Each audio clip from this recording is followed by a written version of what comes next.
so I have my starter here, and this is a starter. It's bubbling a little bit, and so what you do is I scoop out half of it, and then I add half a cup of flour, half a cup of water, and then mix it up and cover it so it can continue the process of fermentation.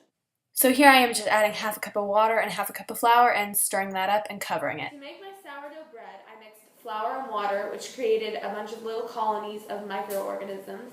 And two of these include wild yeast and lactobacilli. And lactobacilli is a bacteria found in lactic acid, and lactic acid fermentation is used to make sourdough bread. When making sourdough bread, there are two types of fermentation used: alcohol fermentation and lactic acid fermentation.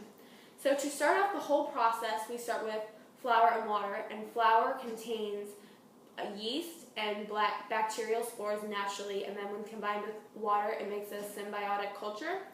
And so the glucose that is found in flour is broken down through glycolysis, and the glycolysis makes two pyruvic acids, which is used to fuel the fermentation process. And so the alcoholic fermentation makes alcohol, and this alcohol is used to fuel bacteria, and these bacteria ferment sugar, and then the byproduct of this process goes to the yeast, and the yeast metabolizes this, and that makes CO2.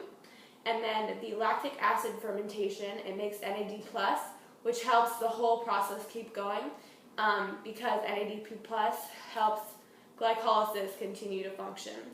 And the reason that sourdough bread has such a sour taste is because lactic acid produces a kind of tangy taste, and so that's the reason why sourdough bread is sour. Okay, so this is my mom, and she's going to give my testimony. Hi. Sarah has been working on the bread making project for the last week, starting from the starter and concluding today with baking the bread. She's worked very hard and diligently, and we just sampled the bread, and it's delicious. All right, thank you, Mom.